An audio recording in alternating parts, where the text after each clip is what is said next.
Khandapada block Benagadia panchayat ଅଧୀନ Kuanria bridge ନିକଟ ପୂର୍ତ୍ତ ରାସ୍ତା ଏବେ ପଥଚାରୀ ଓ ଯାନବାହନ ପାଇଁ କାଳ ସାଜିଥିବା ଅଭିଯୋଗ ହୋଇଛି।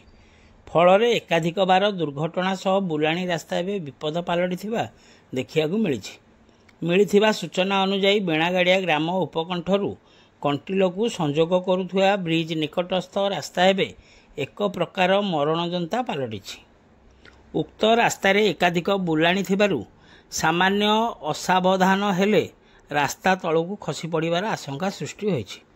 ପୂର୍ବରୁ ସେତୁ ନିକଟରେ ଏକାଧିକ ଦୁର୍ଘଟଣା ସହ ଅନେକ ଧନଜୀବନ କ୍ଷତିଗ୍ରସ୍ତ ହୋଇଥିବା ନେଇ ଅଭିଯୋଗ ହୋଇ ଆସୁଥିଲା।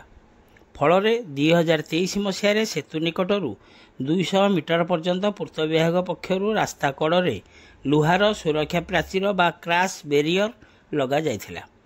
ମାତ୍ର ବେଣାଗାଡ଼ିଆ ପାର୍ଶ୍ୱରୁ କଣ୍ଟିଲୋ ଅଭିମୁଖେ ଯାଉଥିବା ପଥଚାରୀ ତଥା ଯାନବାହନ ନିମନ୍ତେ ସୂଚନା ଫଳକ ନଥିବାରୁ ନାନା ସମସ୍ୟା ଉପୁଜୁଥିବା ତଥା ଦୁର୍ଘଟଣା ହେଉଥିବା ଅଭିଯୋଗ ହେଉଛି।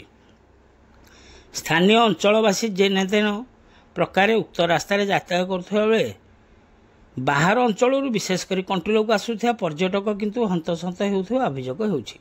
ବିଶେଷ କରି ଉକ୍ତ ରାସ୍ତାରେ ଏକାଧିକ ବାର ଦୁର୍ଘଟଣାଗ୍ରସ୍ତ ହେବା ସହ ପ୍ରାୟ 20 ଫୁଟ ତଳେ ଥିବା ନାଳରୁ ଖସିବାରୁ ଅଳ୍ପକେ ବର୍ତ୍ତି ଯାଉଥିବା ଦେଖିବାକୁ ମିଳିଛି।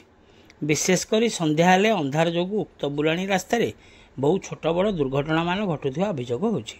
ପୂର୍ତ୍ତ ବିଭାଗ ପକ୍ଷରୁ ଉକ୍ତ ରାସ୍ତାରେ ସୂଚନା ଫଳକ ନିର୍ମାଣ କରିବାକୁ ସ୍ଥାନୀୟ ଅଞ୍ଚଳବାସୀ ଦାବି କରିଛନ୍ତି। ଖଣ୍ଡପଡ଼ାରୁ ସନ୍ତୋଷ କୁମାର ସାହୁଙ୍କ ରିପୋର୍ଟ, ଖଣ୍ଡପଡ଼ା ଖବର।